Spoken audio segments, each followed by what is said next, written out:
Maling payout account name ang nailagay po. So ano bang dapat nating gawin dyan? So advice ko muna sa mga kapwa ko content creator dito, mga baguhan po mga kasipag. So dapat sa atin po dito yung ating valid ID, true name po natin dito na be authentic po tayo dito na isa-submit po natin, no. So atin din po yung TIN ID kasi kailangan po talaga yung TIN number po for tax and po mga kasipag kasi babawasan ka na naman ng gobyerno at nanakawin lang din nila. Ayun na kasipag, at dapat mas maganda yung bank account sa inyo na rin po masipag, you know. Kung wala kayong bank account, meron tayong mga tutorial niyan. Ang ma-recommend ko po talaga, napakaganda, no. Zero maintaining balance po mga kasipag, you know. The best banking app, ito po yung Hello Money po mga kasipag, you know. Gumawa ka po dyan ng Hello Money account through ano lang po yan, app po. So i-install nyo lang po yan at dyan na lang po kayo magsa-sign up, mag-a-apply po mga kasipag, you know.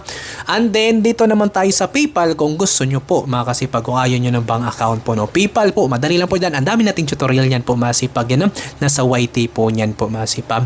So pagka ganito kasi mga kasipag, nagkamali po ang pangalan na ilagay po, no, gusto nyo pong i-edit or i-update, so mga kasipag, punta lang po kayo sa professional dashboard at makikita nyo na po doon yung payout na tools, then tap nyo po yan, hanapin nyo po yung settings icons, makikita nyo na po yung personal details nyo po, yung mga edit nyo po doon. So payment method nyo po na edit, so gusto nyo po na i-update doon, so doon po yun, no. Kung hindi naman po ma-update na, hindi na ma-edit yung business type nyo po, ito ay naka non-profit, imbes gusto nyo ng individual, so screenshot nyo po yan. Kung hindi pa rin po ma-update, screenshot nyo yan, and then punta po kayo sa inyong menu, sa inyong profile, screenshot nyo rin po yan mga kasipag, then punta po kayo sa link ng inyong Facebook page o Facebook profile account.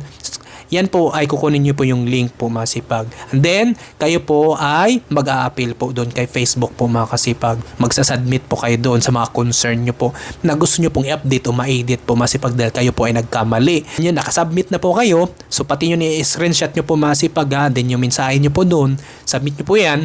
Yun, alam nyo naman po kung paano siguro mag-appeal mga kasipag. 1 to 2 days, sila na po ay magfe-feedback, magme-message sa inyo doon po sa support inbox, sa your alerts, dyan sa baba.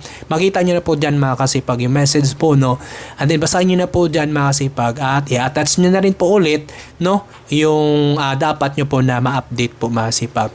So then submit nyo na po ulit, and then si Facebook na po bahala dyan po mga kasipag. Ayun po mga kasipag, ako po Sir TV. Kung meron kayong mga suggestion at katanungan pa po, mag-comment down below sa baba para pag nabasa ko yan, sasagutin ko yun mga kasipag. At sana po nakatulong ito mga kasipag. Sana po, maraming salamat. God bless!